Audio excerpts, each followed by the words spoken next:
We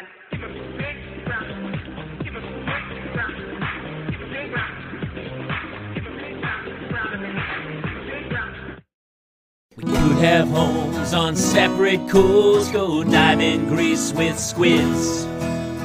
Could have been so bleeping rich, but instead we had kids. They won't smile for a photo, they won't eat the food we choose. That's why we're heading to the Parents' Lounge to drown ourselves in booze. Every day we're more exhausted, we haven't slept in years. They hit me in the nuts so bad, my eyes filled up with tears. And yes, we'd like to fake our death and go off of the grids, but the truth is we are softies and we truly love our kids. So join us every Tuesday night to laugh at all our pain. Evening in the Parents' Lounge is the cure to staying sane.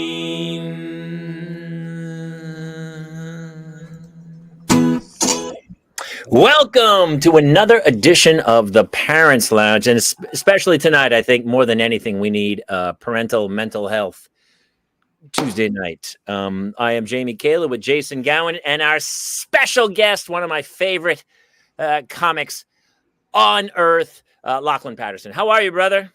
Good, man. Thank you. Thanks for having me on the show, man. Good to see you guys. Wow, you make me laugh so hard. So it's really an honor to have you back. We started a couple minutes late because I was on the side of my house trying to figure out how to get gas back into my house because my kids had apparently built a fort and smashed, which I didn't know at the time for the last 2 hours. There's an earthquake release valve, and they had smashed that and shut the gas off to the house. Lachlan and I were just talking about those because we don't. So I'm in Northeast Pennsylvania. We have no need for an earthquake valve of any kind. Now that I've said that, we'll probably need it this week, but we don't have that. So he was explaining to me how that whole thing works. It goes back to one of those, like when you talk to people without kids and they go, "Hey, what happened to your day?" And you're like, "Well, kids happened." The story's irrelevant. It's just another that was 2 hours of my life, basically. I came home to cook dinner for the kids and the stove wasn't working. And so I'm Googling Samsung stove repair. I'm going to pull it out. I thought, because the oven wasn't working. And then I finally figured out none of it was working. And then I was like, must be gas. And so we were at our wit's end. And then finally I called my friend who's a contractor who helped build additions. And I call him, he's like, "What do you want?" And I told him, and he goes, "Somebody hit the earthquake click off thing." And so I reset it, and I turned on the gas, and it worked fine. And then there was still cold water in the house, and the stove wasn't working again, and it kept happening. You would reset it, and then so I called him. I'm like, "Dude, I'm losing it here." And the kids I'm like, "Get out of here!" I saw the fort she had built, like she was using the earthquake trigger valve as part of the fort. You're like, dude. And so I guess I don't even know what's happening. The reset valve it was apparently sticking because the dude says, my buddy, the contractor, he goes, "You got a brick right near it?" And I go, "Yeah, I mean, there's some bricks here in the yard." He goes, "Take a brick and smash it on the top." And he goes, not like rage, like you're going to tear this thing off the house. Give it a couple bangs. I banged it twice, reset the valve, and it worked. That's how I ended up with twins. Same process. Did you smash it with a brick? Just twice. Yeah. I have a very set skill set there, Jamie. Wow. I have had a day, and still my day doesn't even compare to Jason's day. Lachlan, how is parenthood treating you these days? Oh, better than you guys, man. Better than you guys. You're always so chill. You're so chill. It's the best. How old is your son now? He's 4, and he's not 3 anymore. And I know that because I'll see 3-year-olds and I'll go, "Oh, this kid's nowhere near my kid." 3 and 4. It's funny how 36 and 37, almost the same, but 3 and 4, totally different. It's remarkable. He's doing math. It's got like magic. when you were 18 and you were dating a 15-year-old, it's really creepy. But when you're 30 dating a 27-year-old, not really a problem at all. It's Not creepy. just a weird difference. Yeah. Societal loophole. Yeah, it's a Are sign. is your son just a complete maniac at 4? Like when the switch to 3 to 4 flipped, was 3 worse or was 4 worse? They're both great. My lady's on it though. She's Filipino, so she got that finger snap down. Wait, So what? you know, she'll snap her fingers right in his face and hey, and he's great. He says excuse me before he speaks, and you know, he's pretty good. Obviously, he still doesn't want to put on his own clothes. Do you put your kids' clothes on at 4? I don't think I did. No, they're pretty good about putting their own clothes on pretty well. I mean, once in a while, if it's like a weird button on a pants or something that we have to do it, but most of the time they do it themselves now. Yeah, I find that it's cruel to make children's, like a 3-year-old's shoe with laces, right? Like, why are you doing that? You know that I got to put them on. I discovered that really early. We had our neighbor gave us some, like hand-me-downs, which was fantastic and stuff. But some of the shoes were laces, and I was like, why? It should just be pure Velcro all the way, says Crystal. Like, yeah, I don't know why. And then what's funny is you go through life, and then you have laces, and then you become an old person, and then you go back to the Skechers Velcro slip-ons. You go back, in huge. You go back with diapers too, right? Mm-hmm. You go back. Yeah, it's all cyclical. Yes. And then you get put back into the urn, and then you get reincarnated as a new baby, and you start the whole process over. It's very, very punishing. It's an arc.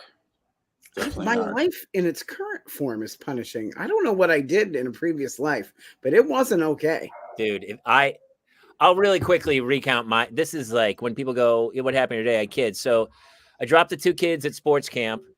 I went to LA Valley College to try to sign my kid up for swim lessons, which was a whole rigmarole. And then, so I just get home. We get a call from sports camp. My oldest daughter they thought she broke her ankle. So I had to go pick her up, take her to the an urgent care. The urgent care looks at her, says, we don't have an x-ray machine. They send me over to Toluca Lake to go to get a x-ray.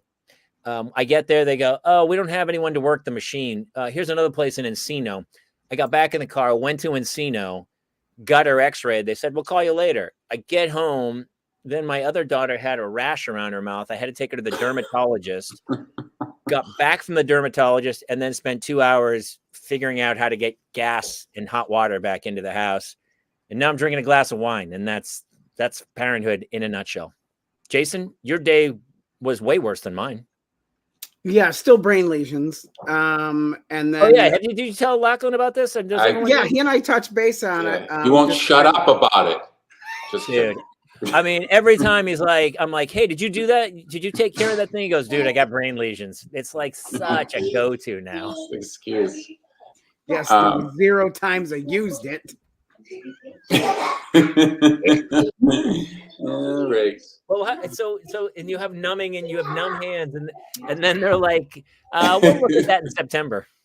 Yeah, so they can't get me into the referral until September, and I was like, so what am I supposed to do about like the lack of use of my arms? Because I'm the only driver in my house. So because of this, we are like, if something else goes wrong, this ship comes to a horrible screeching halt.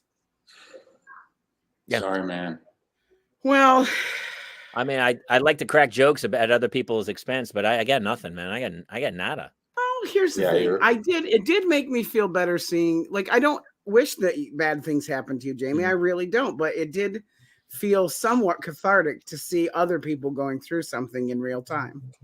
You know what I was the most angry about today? So we go to leave urgent care, and all of a sudden a nurse shows up with these brand new crutches that were like wrapped, and they start cutting. They don't even go like, hey, we're going to give you crutches. I know immediately what's happening. We're going to end up buying crutches. And so is there a child somewhere? Not that Lachlan? anymore. I thought I heard a couple snaps in the back. Can I have her like do a Zoom It's session with good, us? dude. Her snap. Oh, it's so good. I guess it's the equivalent of in the Hispanic community, the chancla. Have you heard of this? The shoe. Her snap is like a shoe. You know, did your dad ever hold up something and never do anything with it, but just the thread of it was enough? No, Yeah. he physically used it. Yeah, it was a broken Schlitz bottle that he threatened to stab me in the neck with. I think I can't remember exactly. No, I got a black leather belt to the bottom side. Honestly, we're going to talk about that because I got some stuff happened in my neighborhood and kids, there's no respect anymore. But the whole time I'm like, they're like bringing in the crutches and I go, dude, I know it's not broken. It's not swollen. She's not inconsolable. She's not like, can't touch, it's not broken. If you've ever broken a bone, it's pretty bad. And so they bring in the crutches and my wife's there and I don't want to do the jack. I was like, how much are those crutches? But of course we get the bill at the end and I'm like, what's this $40? She goes, oh, that's for the crutches. I go, you mean the ones that she's going to use for about 3 hours and then are going to sit in our garage for the next 12 years? Those crutches for $40. I was so angry about it. 40's not bad. Was that that copay you mean? Well, that was on top of the copay. So we had a copay and then we had the $40 just crutches straight up $40, which I guess for crutches is a pretty good deal, but those crutches, like your insurance company probably paid like $350 for those. Honestly, they're like some kid goes in with like a broken thumb and they go, here's some crutches. And he's like, wait, I don't even have them. They're just selling crutches left. You know what? It was an urgent care. And on the wall, you could get injectables. You could get like sculpture in your butt. You could get all the like fillers. And I was like, let's see. That feels like non-urgent care to me, but what do I know? But that's where they make their money. I was doing the little stuff. Oh my God. Lachlan, how is parenting going so easily for you? I've seen your act. There's a lot of witty takes on children being children. And I'm confused as to why you're so chill. Are you heavily drugged at this moment? Well, one thing I did, so I had one slip up. We lost our kid at Legoland. And have you lost your kid yet? Or you guys both lost your kid? Oh, yeah. Oh, yeah. Oh, yeah. All right. And I never at a theme park as well. Yeah. Oh, dude, the hotel, the Legoland hotel. I am sprinting at full speed past people checking in at the front desk. Like in hindsight, how embarrassing. Because the kid was just around the corner. But then I went and bought these things, these air tags, and I put them all over his body. I just taped it onto his forehead. I got a 4-pack and I just put them in everything. Just tag the hell out of them. That's so smart. The same, dude. They sell little like it looks like a watch, and the air tag slides into it. Yeah. Oh, that's he'd love that. So you got to hide them in case though the pedophile or the kidnapper just sees it. So I tucked one in his pocket and stuff as well. They need to do like an AirTag suppository where you just because obviously any smart pedophile is going to cut the clothes off immediately. That's the first thing that goes, and then they get rid of it. So you got to really hide it. You got to chip that kid. The baby's good. You're going to find the baby naked. For sure. Oh, for sure. Find a kid naked. Yeah. I mean, even if he didn't get to touching him. No, we lost ours. We lost one of the twins in an indoor water park. I think we lost about 12 listeners just on that last conversation. I would argue we gained 12 listeners on that last conversation. Yeah. By the way, losing them in Legoland, a little scary. Losing a kid in a water park, that's pretty terrifying. Yeah, it was awful. Absolutely. You both did it? Or no, Jason, you did. I did it. Do you think I'm the kind of person who goes to a water park? Not a chance. I'm sorry. You mean a pool full of urine park? Not a chance am I going to those places. I haven't gone yet. And so that's tough because they could be. How is that any worse? Because they're almost naked? Is that why it's worse? No, because they can drown. Drowning factor that becomes a thing. He was running full speed trying to get back to the water park because he ran out of the locker room, and I had his brother trying to finagle him. So like I had to hand him off to my wife and try and catch him because we can't lose 2 children. And we couldn't find it. Like he was on the other side of this dividing wall, running in a circle, Three Stooges style. So he was never out in the water, but we couldn't physically see him. It was crazy and awful. Lachlan, what happened in Legoland? How bad did it get? Well, I think the worst part is like, and I think Jason would agree. Your integrity is lost. You surrender all of your morals and your values. You're willing to sacrifice everything, all of your principles, just to get this thing back. So, like I said, I was sprinting through families, just ripping through them, and I'm staying in this hotel too, and. Saying things, getting angry at the waitress, and that people who were watching him with us. So it's embarrassing. I think it's the most important. Is the thing for me. I was very embarrassed. We found him very quickly. We found him in probably 5 minutes. But in that 5 minutes, I made a racket. I made an absolute spectacle. Which is rare for you. You're not really the racket guy, dude. No, yeah. I had to turn off everything that I developed comedically. All of my, low key, and all the things I developed in my personal relationships with people, my calmness, my, friendliness, that was gone. And I realize that now, if I was ever put in an emergency situation, I'd be an a-hole. So that's what I found out. It's so funny. You always do have that. I never had that. How do you get that? Were you always that calm as a person, or were you ever it's not how I operate. Well, you're Irish Catholic, right? Yeah. I was, I remember my nickname, and my first job was holding up a slow sign at a mountain, on a ski mountain. So everyone on the ski mountain that came up the hill just saw me holding the sign, and quickly my nickname became Slow, and it just caught on, and the whole mountain was calling me Slow. And I guess I'm slow. I guess I do things slow. It's just how I've always been. My first day in school, the kids were calling me Lost because I looked lost. I don't know. I'm not trying to be slow. I don't want to be slow. I want to be fast. I want to be everything, I want to be Kevin Hart. Nowadays, if somebody called you Lost, you'd be like, stop body shaming me. Yeah. He's bullying me. What do you mean they bullied you? He called me slow. Yeah. They're calling me slow. Slow is an insult to most people. Someone even said to me, "You're never going to make it in this business because you talk too slow." And maybe they're right. I don't believe that at all. And it's so funny because, Ron White, dude, Bill Cosby, who's not my favorite comic, but obviously, let's ignore the Quaalude date rapes. Ignore that part of the story.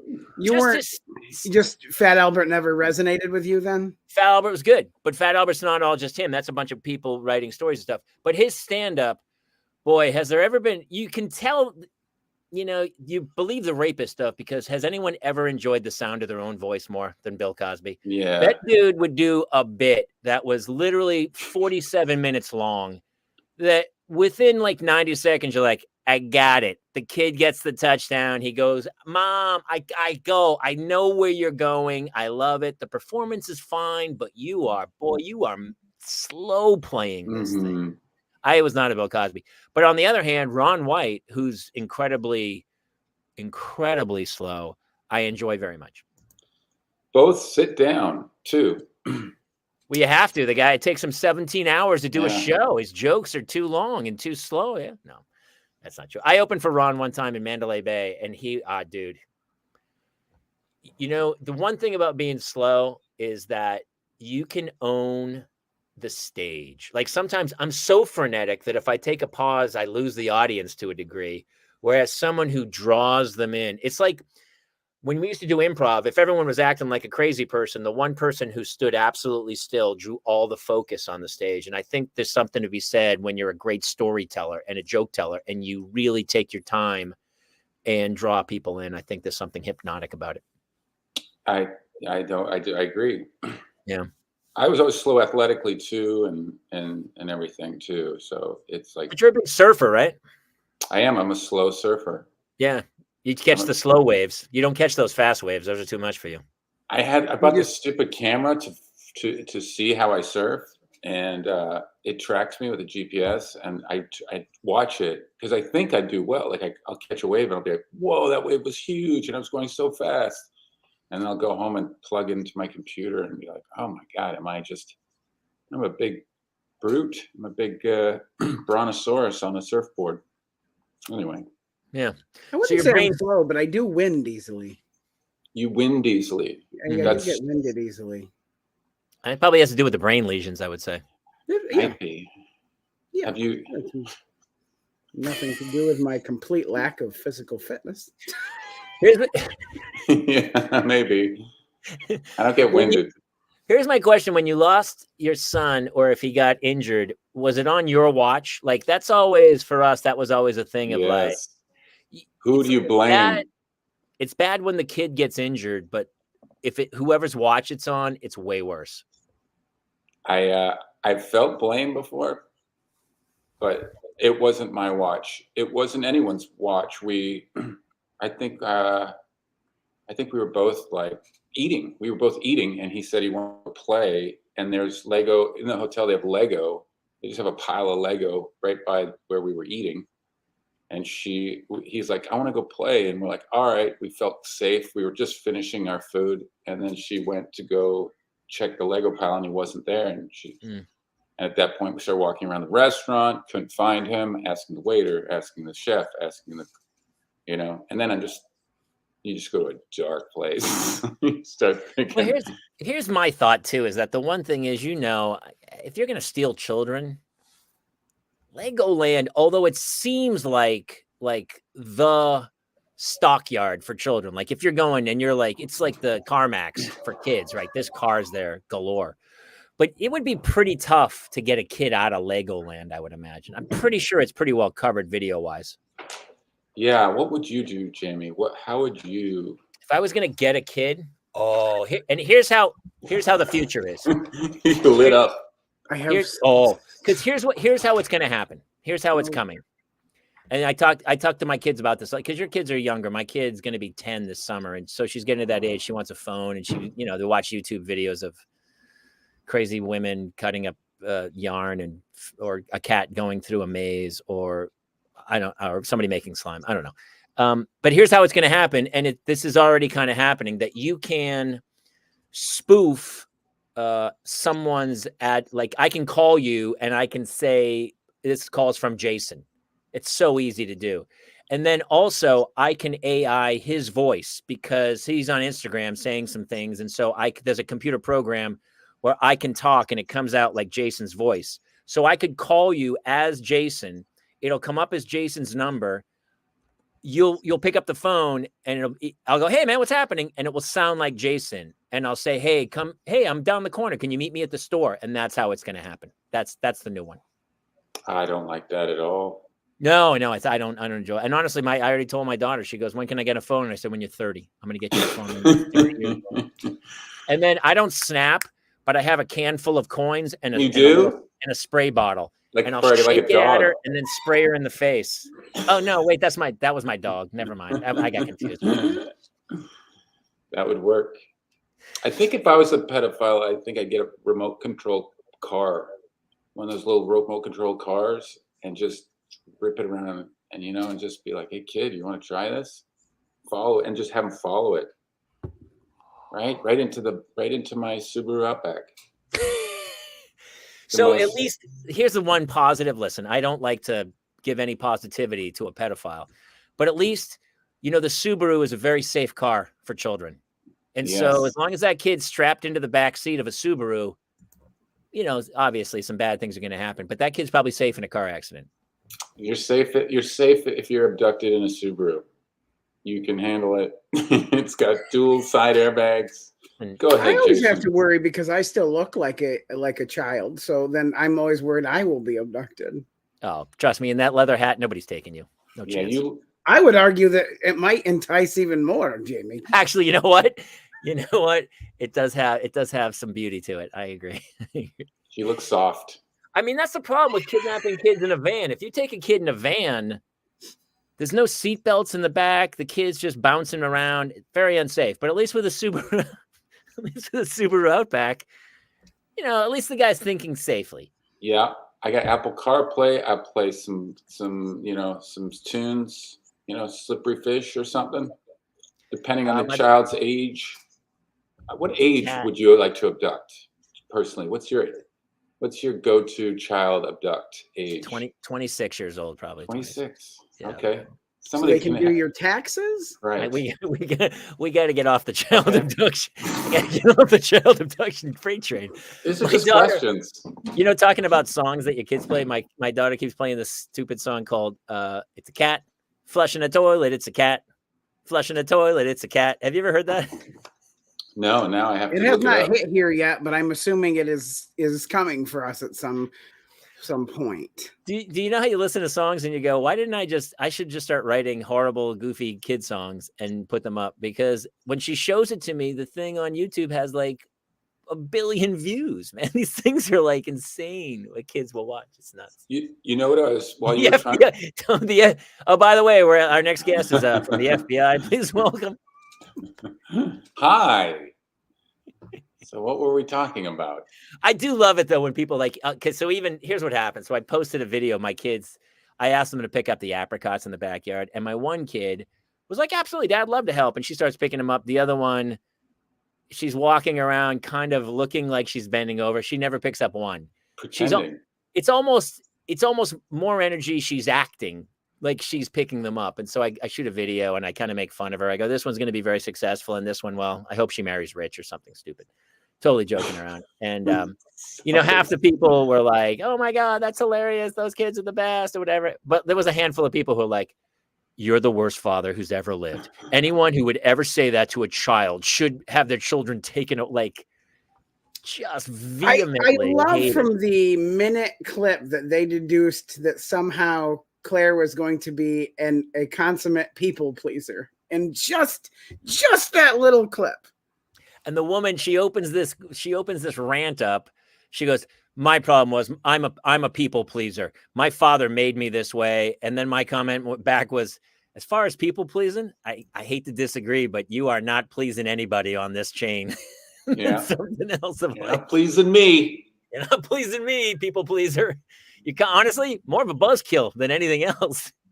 But boy, people love to be heard, don't they? They love to be heard. I don't need to be heard.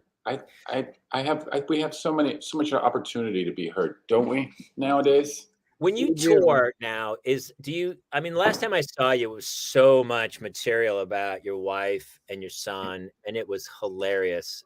Oh my gosh. Oh, Kate had to come in. She can't get through the show. I got to tell her, I got to start the show. Mine's been in twice already.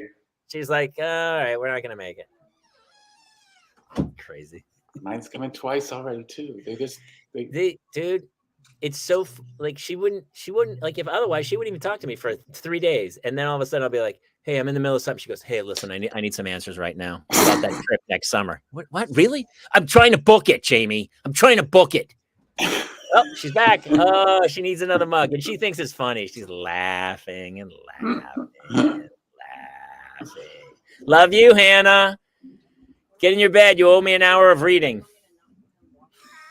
And then it's my fault. She goes, "Do you want me not to give them water?" Yeah, it is your fault then. It's all, dude. Is anything not your fault, Lachlan? No, it's all my fault. And we took a shuttle, and the shuttle lost her water bottle. So I'm driving to the shuttle headquarters to get her bottle with her. And the door is closed. The company's closed, but it says their hours that they're open. So she's tugging on the door, and it's not opening. And there's a number right on the door. And I said, "Call the door." And she goes around to check another door, and she comes back and I go, "Call the number on the door." And she goes, "You got a phone?" And I was like, "Oh man." just, it's not my water bottle. Why am I calling them? All day, though. And then we're looking at paint colors. We're painting the house. And I went and spent like $50 on paint samples, and she paints them on, and she's like, I don't like this white. And I go, why not? She goes, or this blue. She goes, I don't like this blue. And I go, why not? And she goes, it's got too much yellow in it. What? She goes, yeah, it's too yellow. So we had to go back to the paint store today and get a different white blue that didn't have yellow. And she gets mad when we don't see the same colors, but her eyes are a different color than mine. So we don't see the same colors, I don't think. And what did the guy at the paint store say when you said, hey, listen, man, you sold us a blue, and you sold us a blue with a yellow, and we weren't just plain blue. And what did the guy say? They don't involve it. They come over and they go, is there anything I can help you with? And they know better than to help us. You know, like there's when you go to the paint store, like a Sherwin-Williams, there's the desk, but then there's a little like area with a table and chairs that couples go to that's separate to look at paint colors together, because it's such a stressful thing. And well, we broke up once for 2 months because she laid out 5 different shades of yellow, and she said, pick one, pick 3. And I picked 3, and I wasn't really trying because I don't care. And not caring is, to me, a good thing, because you're going to get the paint colors you want, and I'm not going to fight you. But anyway, the 3 I picked, she removed them, and the final 2, she goes, yeah, but which one of these do you like? You know? And so we split up. Your new nickname is Process of Elimination. Where it's like, yeah. Where it's like, here's 20 things, Lachlan. I need you to pick 19, and I'm gonna keep the 1. I'm not even looking at the colors. I'm just looking at her and trying to figure out which she is most confident, which color she's most confident in. And I'm like, yeah, let's do that, because I want her to believe in it. The worst is you paint the whole house and she goes, I don't like it. Are they all the same? My wife's exactly the same, because she'll be like, apparently mom jeans are back. Did you know that? Yeah, like high-waisted. Yeah, like a high-waisted acidy wash, not a great fitting jean. Yeah. And my wife she went and bought these new ones, and I mean, she looked like, you know, a mom from 1974 in the Midwest. And my wife's super hot, and they're not the best jeans, but she has great jeans, other jeans, and she tries these on, and she goes, how do you like these? And I go, no, I don't like them at all. And she goes, well, you don't know anything about fashion. I go, then why'd you ask me in the first place? Yeah, she goes, they're totally in. And I go, so if somebody took a hefty trash bag, poked 3 holes in it, put it over their head and wore it, and a Kardashian wore it, I go, would you wear it? She goes, yeah, I probably would. And I go, okay, then I can't help you. I go, please stop asking me. Yeah. Ask me about knives. Ask me about trucks, you know? I get a lot of the time it's you never compliment me. I'm trying to be more proactive about just random compliments. I'm trying to get better. But when I do, sometimes they're not even well received. So I'm like, I don't know. Sometimes I want to say, well, you need to be better at accepting compliments. How would that go for you? That's hard. Yeah. Let's practice. Let's try it. Yeah. Yeah. Okay. By the way, Lachlan, I love your hair. It looks fantastic. Thanks, man. I conditioned it a bit for the show, so I appreciate that you noticed. And I might say, you look like you've been working out, Jamie. Have you been working out? You look very in shape around the neck. Thanks. Yeah, thank you. I've been intermittent fasting, and I've just been drinking all wine. I'm on an all wine diet at this point. There's the antioxidants, I feel like, are important. Yeah, it's fruit. It's fruit based, from what I'm told. I don't know. It's a fruit based beverage. What's funny is, actually lately things have been pretty good. I've honestly, until today, I was like, we go through phases. You ever go through phases? Like, we had a phase over Christmas. My wife and I were getting along fantastic. It was just magic. And I was like, I don't know what's happening, but this is, and I kept like being proactive about complimenting about, hey, this is great. yeah, this is super. And I went out of my way to like be super helpful and get her things and try to be nice and stuff. And then I could feel it slowly slipping away.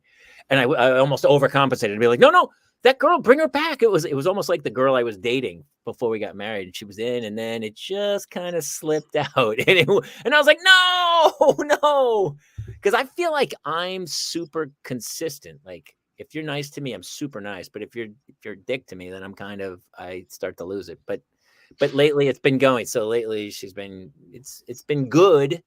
But then we had, some crazy thing happens, like the gas goes out, and then it's utter mayhem, and it's my fault. Everything's my fault.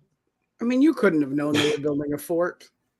I know but the kids triggered the earthquake. They triggered the earthquake. And Hannah's in crutches, and and by the way, she's in sports camp this week. How's your other daughter's face? I had to go get a cream, and so luckily they had a sample. And I said, "Where's the prescription? What pharmacy?" And they go, "Oh no, it's a very special cream. It is mail order only. They have to ship it to me. They have to ship me the cream, Prosabin or something." And I don't know the guy. And here's the problem. So I get home. Is it this? I can send it to you. It's in my desk. Whatever it is. That's definitely I'll use whatever's left in that tube.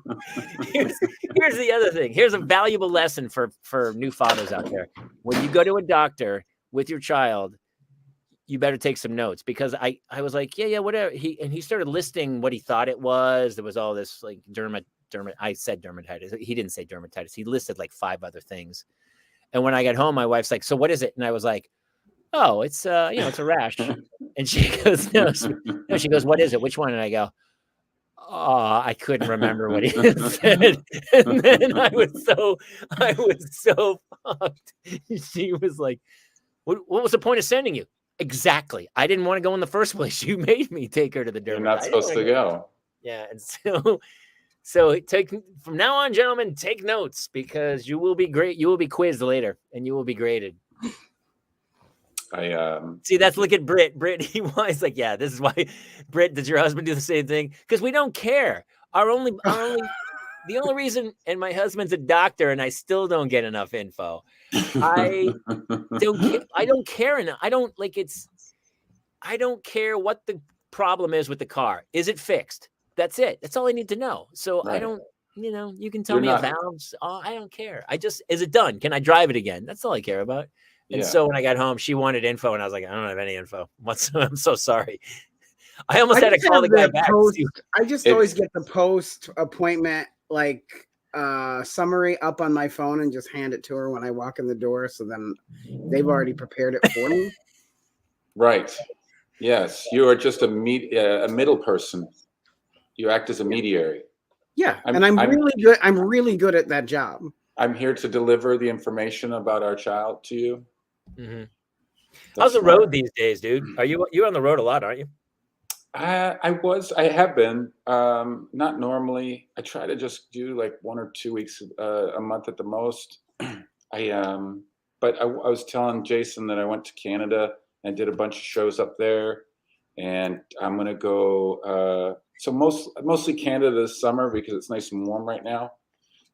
And there's shows around town, There's shows around town a lot. I like doing shows around town where I like working on new stuff more than repeating old stuff. You know what I mean? Like when you go on the road, it's a lot of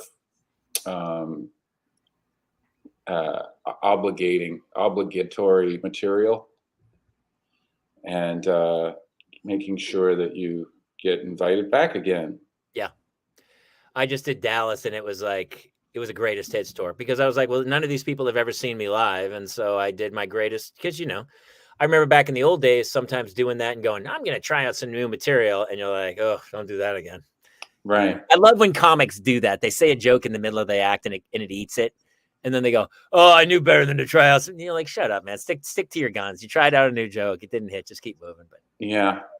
I had a guy do 10 minutes in front of me in a barn in Canada. And he had about 18 pages of notes in front of him. And every joke he would go down to the paper and go up. And he lived on an island that was so remote. It didn't even have a light, like a stoplight. So it's like, you have no excuse. What else could you possibly have been doing? Except memorizing your bits. But then, right? Like, what were you feeding goats? Just work it out while you're flush your lineup. And, but like, that was the only gig he will be doing this year, that's it. So, and it's always funny when they have notes for 10 minutes. You're like, if you can't get through 10 minutes without notes, you're in serious trouble, man. So I think Janine Garofalo was the first to bring the notes on stage on television. Am I right? Yes, I believe so. And she made it work within the confines of her act. Zach had it. Galifianakis would have some notes when he was trying stuff out. But yeah. It's a crutch to me. It's letting the audience know that if they don't think it's funny, it's not your fault. Yes. Oh, You're saying this is new. That was one of the things you learn in like your first acting classes. Do not apologize for your work. And it's really hard sometimes to not go up and go, because in the back of your head, you're like, I know this isn't, it's like a new song. Like musicians do it. They get up and they go, here's a new song. Yeah. And then everyone goes, oh, thank you for letting me know so I can go get a fresh beer. And I'll be back. I'll be back in about 4 minutes. Yeah. What are some of the new ones? You got some new ones you want to try out? That's the beauty of the show, dude. I just write some bullet points and I kind of riff on things I think are going to be funny. And then I can feel if they're clicking, and then I'll kind of write them down after. Let's try it. So I took my kid for ice cream, and it said handmade ice cream. Like, we're really not going to give the cows any credit anymore. We're just taking full credit. Handmade. And also, does anyone really notice, like, when you're eating ice cream, are you like, is this handmade? Or is this, I think this was a blender. Like, how do you even when you hand make it, you're not hand making it, are you? Like, that would be gross if I'm like, ugh, I think I taste hand. Anyway, just think. When I was a kid, there was a rock salt thing, and there was a grinder, and you had to turn it. Right. Yes, I remember this too. Yeah, that was like awesome. In the 1850s when I was a little boy and I was working out by the barn and stuff, and we would hand churn our butter. So is the idea to let you know that they've worked harder? So have our ice cream. We worked harder and we used archaic methods to make it. It could be that, or it could be like, it's really trendy to tell everything's artisanal now. So it could be that you just want to seem like you're very artisanal with your ice cream making. I'll still see guys in LA with stick shifts, and I'll go, I don't know if you know this. I don't know if you've heard the news. Pretty big news in the car industry. They make cars that shift for you. You just put it in D, and then it goes through the gears all by itself. It's pretty crazy invention. And then, some jackass car dude's like, but you can't feel the road that way, man. It's all about changing gears. And I'm like, yeah, tell me that on the 405 when your foot's on the clutch for about an hour and a half going down to Santa Monica. Yeah. Pretty soon we're going to be yelling at people. Look at this guy. He's using his steering wheel. Yeah, hey, totally. They got a thing now called not driving. Maybe you've heard of it. How about parking? Like, you don't even like the thing will parallel park for you. I was trying to explain, because I learned to drive on a stick shift, and then my daughter finally in the front seat. Like, she's 9, and so I've let her drive in the front seat, and because she's tall enough. You've let her drive? I was explaining to her the old days. Like, I had to step on the clutch, and her brain was like, what? It was like I was saying I used to ride in a horse and buggy back in the day. I was like, yeah, you had gears and you had a shift. And her brain was like, I don't know what, just go. And it was really funny to try to explain to her how stick shifts used to work on a car. It's crazy. They still work that way. I think it's funny when people talk about the fully automatic driving, autonomous driving, or self-driving. Mm-hmm. And I tried it. I got a Tesla, and I noticed that the technology still isn't quite there yet, like self-driving, because I was using it and I was in self-driving mode in a Tesla, and this car cut me off in traffic, and the thing didn't even flick its lights or honk at the guy or follow him off of the off-ramp 2 inches from his bumper all the way home. I think we still have a long way to go before the technology catches up. They'll put that in the program at some point. I better. It just I mean, it'll get to a point where you also be able to download your favorite celebrity voice to also have it hurl the insults as they're driving too. Yeah, I'd yeah, love yeah. to get Liam Neeson. You know what I have noticed? We were talking about how kids just there's no concern. So we had Sunday night. I was awakened at 3:30 in the morning.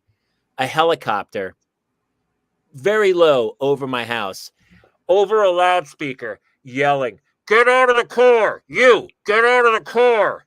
My wife, we're freaking out. I'm going around the house. I'm like, "What is happening?" No idea. For like an hour, the dude is yelling, "Get out of the car! You move it!"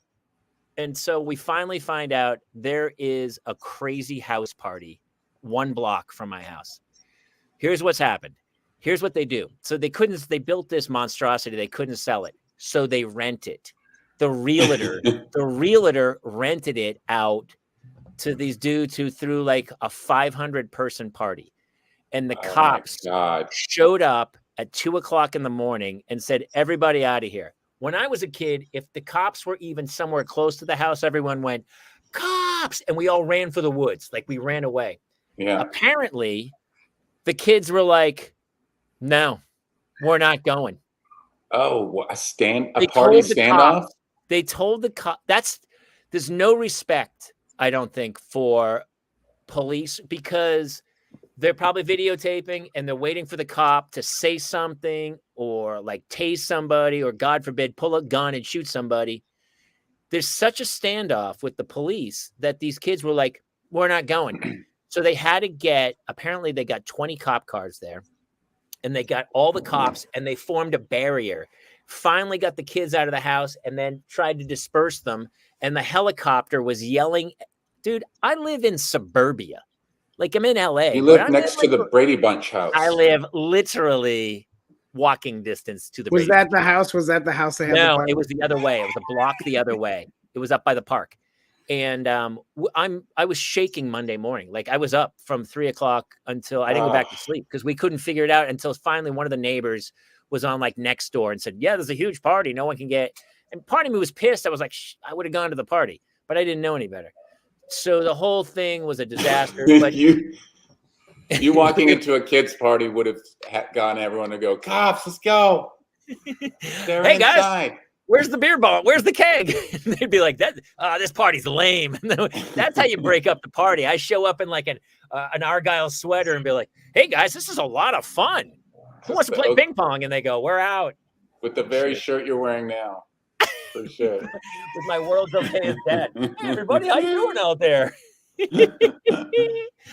Sure. So apparently, like, there's a million stories going around. All the neighbors are up in arms, and there's like, older people who've lived here for like 40 years in their homes, and there were apparently guns at the party, but the police don't want to engage the same way they don't want to get out of a car and go to another. Like, I don't blame them to some degree because, something goes south, somebody's filming it, they crop it, and all of a sudden you're fired. Yeah, it takes even just a minute edit on one of those videos, and it looks like the whole thing was a whole different or it gets pulled out of context, and you're like, there's no respect for elders or no respect. And I think it's because we have given into our kids so much, like even like, saying things, "Oh, you're shaming that child." You know what? Kids should be afraid. They should be a little bit afraid of life and afraid of the world out there because there's such a snowplow mentality to clear any path for them that they have no problems in the world. We were next door and our kids they were in a pool and they were just yelling from the jacuzzi, "Hey, can somebody get us some water?" I was like, "Dude, get out of the pool and go." I'm not delivering. I'm not your butler. I'm not bringing you water in the jacuzzi. Right. I don't think I was in a jacuzzi before I was like 25 years old. These kids like live in an in-ground heated pool. It's crazy. Yeah. I remember there were rooms in the house I wasn't allowed in. Is that right? Yeah. We had a great house when I was a kid, but we lost it, but we had a house that had like 12 rooms in it. Did you take it to Legoland? You apparently lose a lot of things at Legoland, but you took the house and lost it at Legoland. My parents lost me 8 times in that house. I freaked out. Lachlan, where did you grow up? my mom would just be crying, and she'd find me in one of the rooms. I grew up in Vancouver. If you know Vancouver, I lived in Shaughnessy, which is like the fanciest part of Vancouver. My grandmother, we lived in my grandmother's house. And like the thing, I Googled it the other day, and the house is selling for almost $8 million. Like that's how What's the big the square house footage? Is was. it just monstrous? How huge is it? It's like it's not. It's like 6,500 square feet. I think. I think that's right. I can't remember, something like that. And um, I can't remember the point of my story, but it was just that You got lost in the there was house. a lot. There was a lot of rooms that I wasn't allowed in. I wasn't just not allowed to go in them. Definitely, I had a very similar experience of being under. You know, there was a lot of rules, and they were Doug ran there. a tight ship, did he? Doug Patterson, yeah, man. Doug ran a tight ship. Doug was very. But it was also my baseball coach. He was my basketball coach. He sat next to my hockey coach. When I was goalie in soccer, he sat behind the net and shouted at me. And dude, you want to hate your dad? You want your kid to hate you? Stand behind the net when they're goalie. Oh my God. And the ball goes in. Like he tells you what to do and you do it and the ball goes in. Oh my God. Just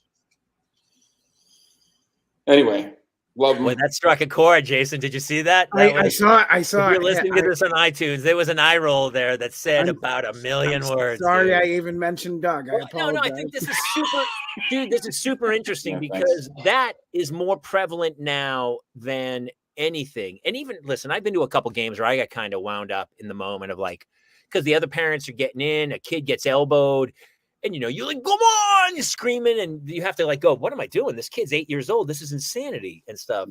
But that's so common. Was he a big athlete himself? Yeah. He was in the paper for basketball. He played rugby into his, I want to say 60s. I mean, that's idiotic, but Isn't sure. that crazy? Yeah, it is. I mean, he played with other 60-year-olds, all like they Sure. had these old timer league. And there was even like an 80-year-old in the league, and everyone just, if he got the ball, everyone just let him go. Yeah. But yeah, That's fair. I mean, it's fair. That's really crazy.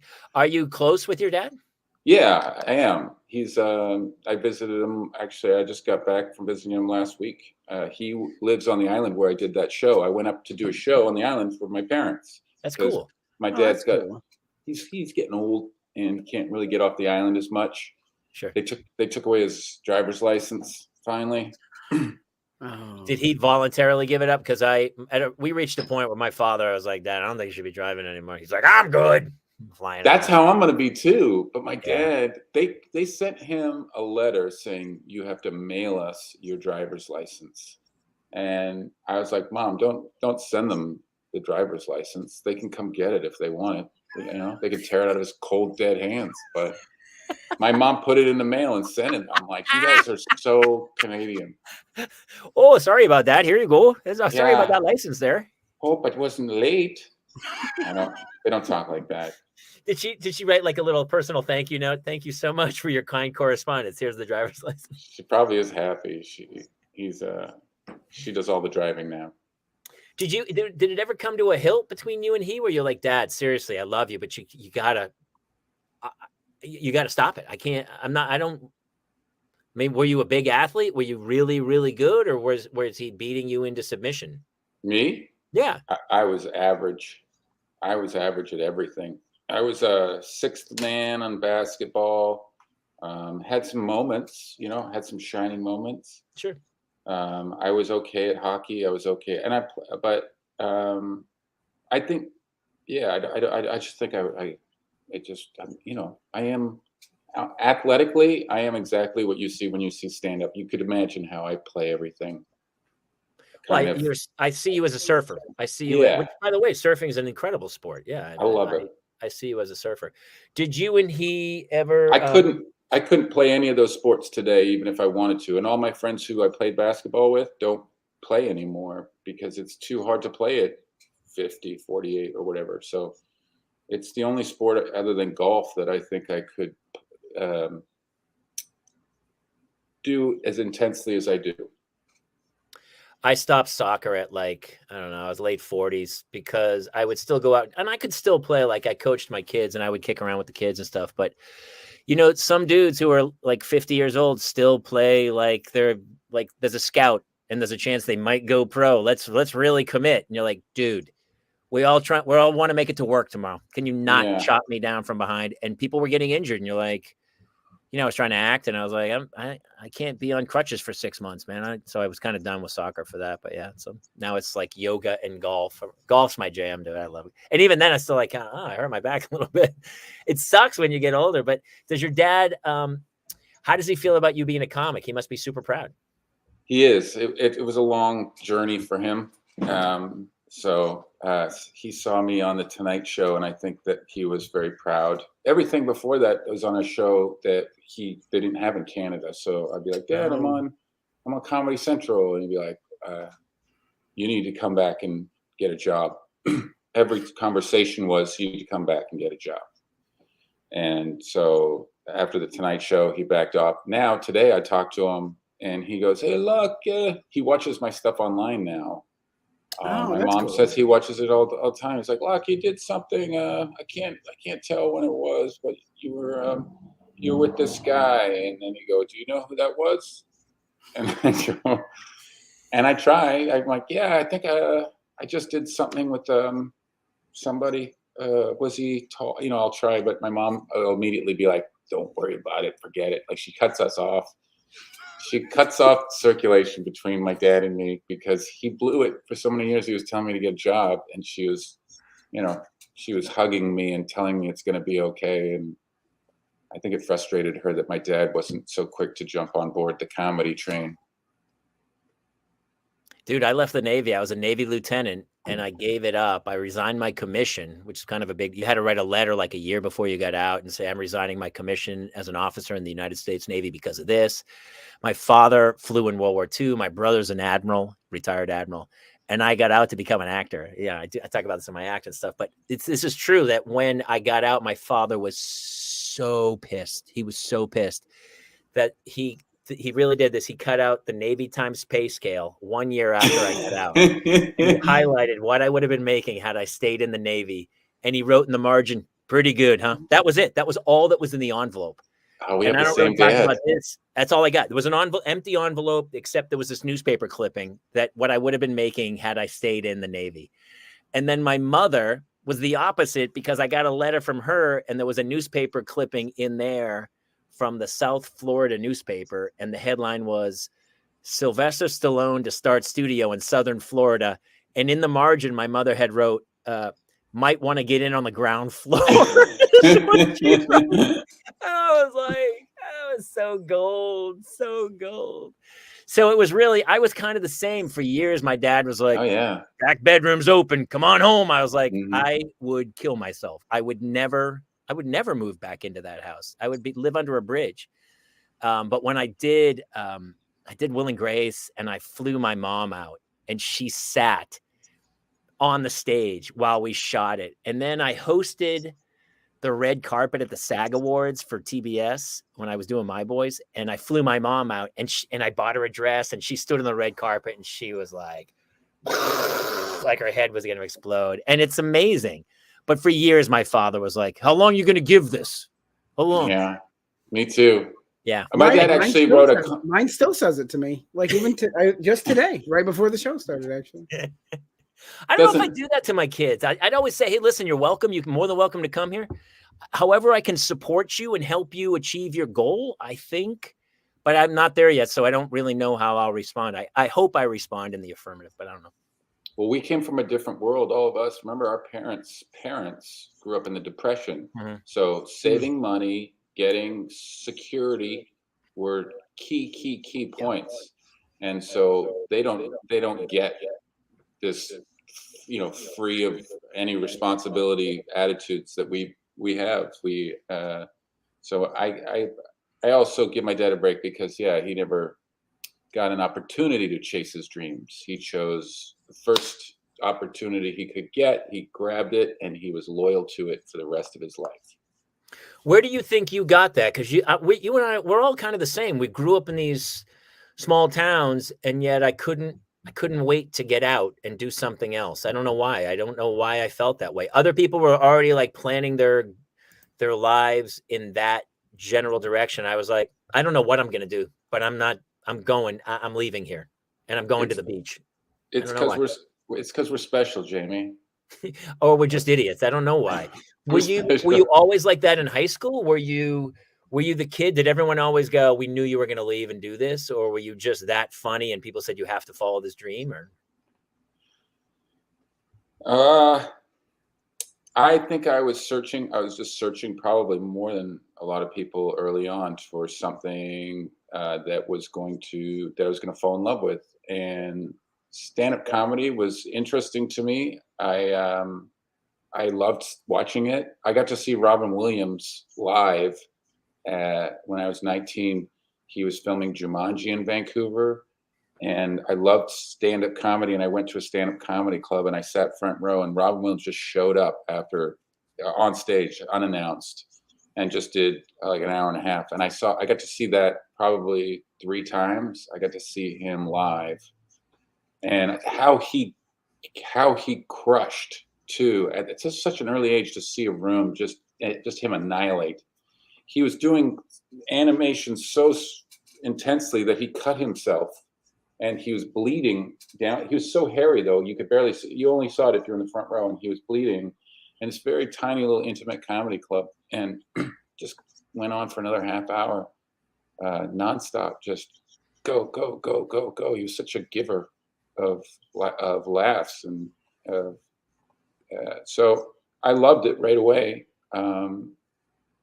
I took a class in my college. You know, it was cool. This last trip I went on, I went up to Vancouver, and I did shows in Vancouver, my hometown. Mhm. And this girl came up to me, and right before I'm about to go on stage, and she goes, "Lachlan, do you know who I am?" And I go, "No." And she goes, "Hibby." And I go, "Hibby." And right away I knew she was the girl who convinced me to do stand-up comedy for a living. Yeah, she was. and, Really? and I hadn't seen her since that day. She didn't even remember it, but she came up to me with a calendar for the college that she knew I was at, doing shit classes that I didn't enjoy, because my dad wanted me to take these classes, but I really didn't know what I want to do with my life. And she goes, "Your school is teaching a stand-up comedy workshop. You should take this." And I did. And from that class, I met a guy who started a run. He started a 3-show run, and said, "Hey, I know you don't know anything about stand-up, but you want to go do the road?" And he had connects, because he was a male dancer.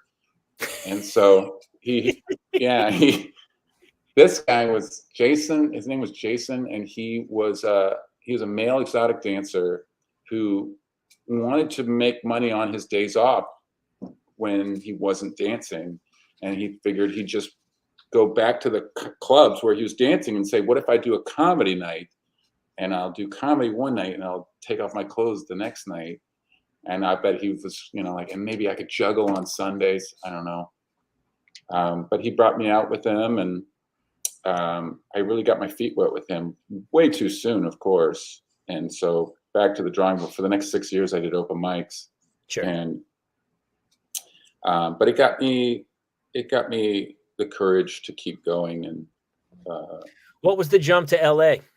When was there something specific that got you to LA? Because dude, I remember you were like a Venice, stalwart. We always ran into each other at shows, like, and it was the same. Like, I used to be on stage 6 nights a week. It was so great. There were all the rooms, and we'd see the same people and everyone. Yeah. It was such camaraderie, and people going, "Hey, that joke, love that joke. Maybe tie it to this." People would give you punchlines. It felt That was the very, best. it felt like a team. It was pretty great. I actually did a show last week in Bronxton. Jones was there, Yes. and I was trying to do a joke about how poor people quit their jobs, rich people step down, and because you never hear a poor person stepping down. Like, and then I do a speech. "It is with great sadness that I must announce that I'll be stepping down from my role here at Wetzel's Pretzels." And then he just comes up to me. He goes, "Great joke. Do you ever think about, the part about transitioning to your next career at Mrs. Fields?" And I was like, "Dude, thank you." Like, people give you tags, and I do miss that. You don't get that on the road. people don't. Hey, you're And cutting in and out, brother. Oh. Can you hear it? You're cutting in and out. Actually, Jamie, I think it's you. Oh, is it me? Yeah, he's fine for me. You're kind of choppy though. It's your gas. It's your gas. It's working, isn't it? Are you? Yeah, no, you're good with me. I think it is Jamie's internet because he's lagging a little. He's going to reset. I think so. He's got to click the earthquake release on his computer. Hi. Let's pretend we don't hear him. Okay. Yeah. Nope. And now he just don't like actually. closed the window. I don't even know what he's. I never know what he's doing in there. What is he doing? It's a great. Mom. Meatloaf.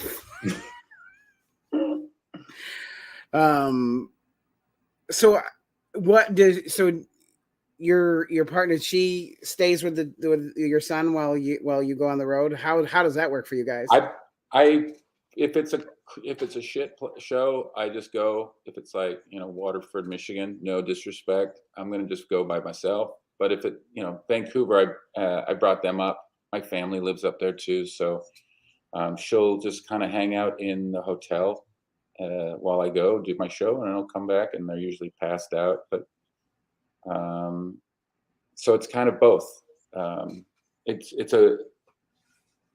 usually lay it out. I go, here's where I'm going. Here's what we could do. And I present it to her like a couple of months in advance. Some of them are great. Daniel Tosh asked me to open for him in a couple of months. And I said, sure. And he goes, and you got to bring your kid. That was his deal because he's got a kid the same age. Yeah. So we both have kids the same age. So the deal is you can come open for me if you bring your kid. And then he threw in, and your lady can come on the last 2 days, and we'll fly her out on private jet. And it's this beautiful property on the East Coast in Florida. So she's going to take that one for sure. Oh, nice. Where in Florida? Ponte Verda. Have you ever heard of it? I know the name. I can't place where it's at though. I lived in West Palm Beach for a long time. That's why I was curious.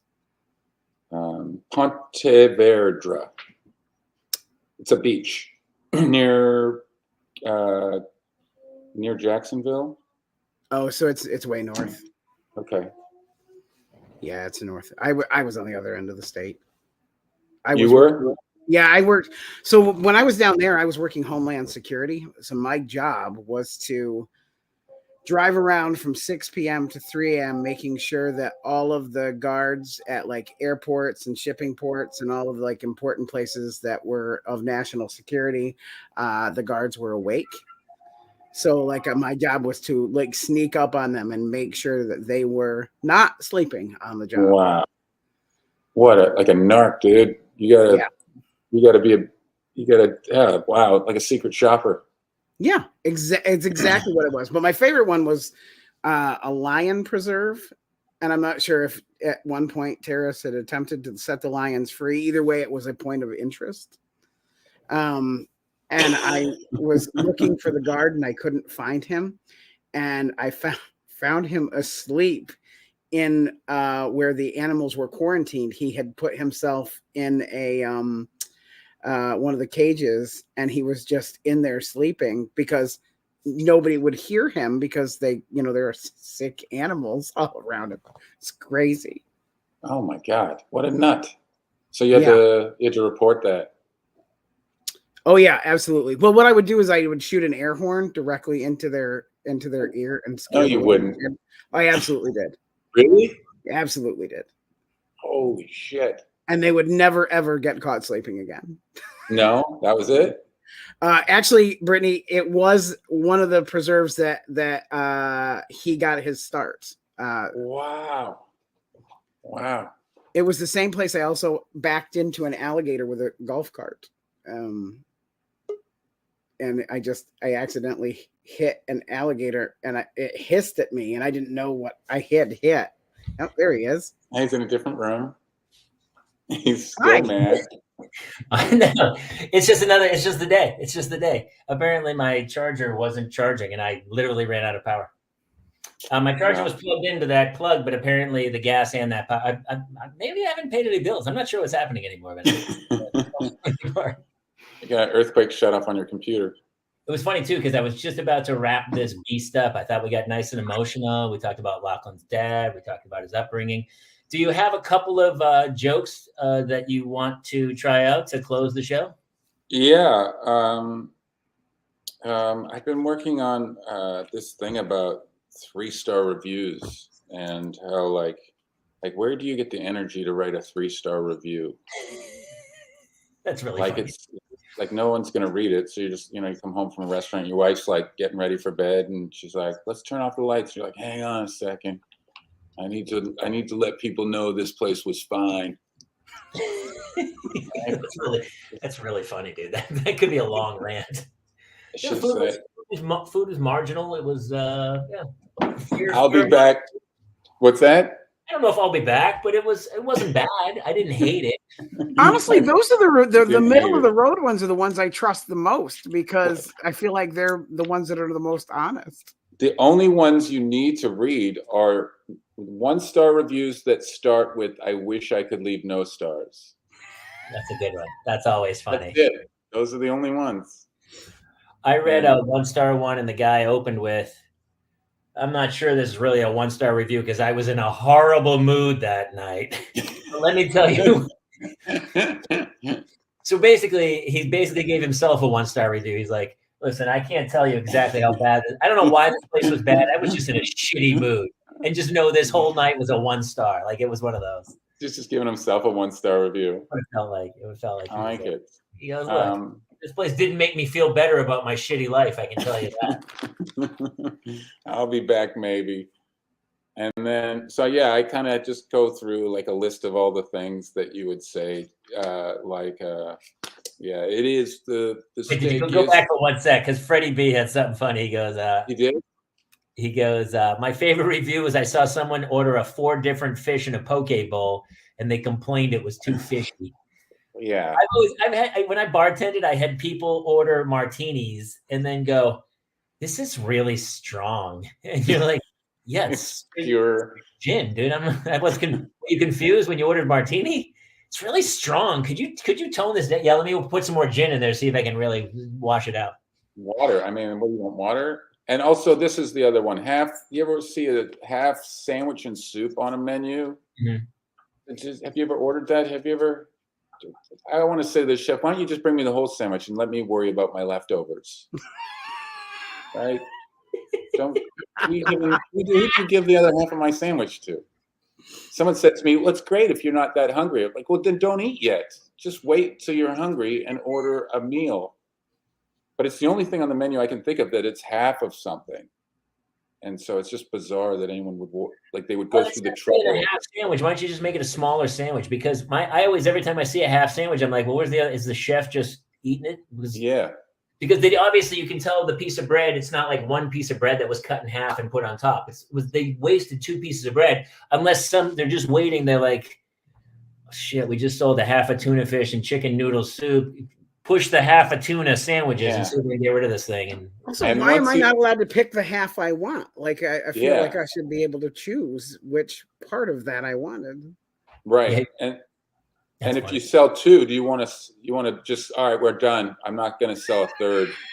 I'm not going through this a second time. Right? It would be funny if they delivered it and you said, "Oh, I was hoping I'd get the other half. I didn't want this half. I wanted the other half." I thought you were going to cut it the other way. I didn't know you were going to triangle it. I don't like triangles. I want it. My kids still to this day, they're like, they want me to cut the crust off, and I just can't do it, man. And they won't eat the pizza crust. It's so painful, man. They just won't eat it. Dude, you are the old dad guy. I feel the same way. I never got my crusts cut off, but I sat across from kids who did, and those kids, those kids. Where are those kids now? Like what's the ratio of success with the kids who had no crust as to? Those kids were at a party a block from my house Sunday night, and they wouldn't leave when the cops showed up. That's those kids. Those kids want the crust cut off, and then the cops show up, and they're like, "We're not leaving until we get crustless sandwiches." I'm not having it. If I know someone's got, they're wearing Fitbits. I know that they're all wearing Fitbits.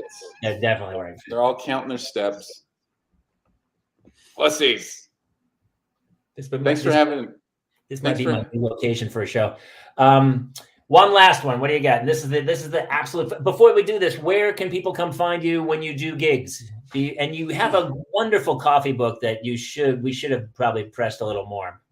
Yeah, I don't have a copy right here at my desk, but it's called It's a unique. I have a website, LachlanPatterson.com.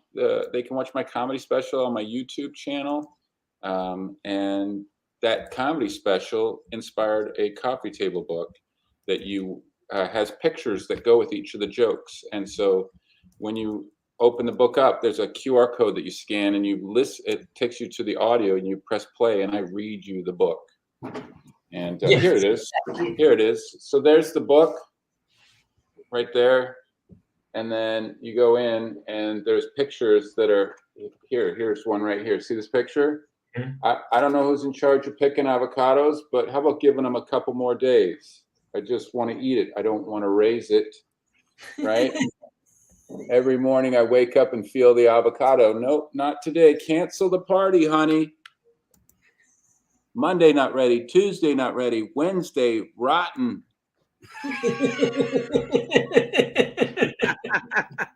So, dude, all right, listen, you're going to have to come back another night. And read the book. You should read the whole book. And bring your rat. Is the rabbit still with us? That one's not, but I got 2 new ones. So, and they were right next to me. I just got them out of here because they're a bit of a distraction. All right, listen, everybody, go for the love of God, see Lachlan live. Definitely go watch his special on YouTube. We've done so many shows together, dude. You're one of my faves. Thanks, Jamie. Thanks, Jason. Thanks, you guys. I think we kept you 20 minutes longer than we told you we would, so I feel bad. And he's got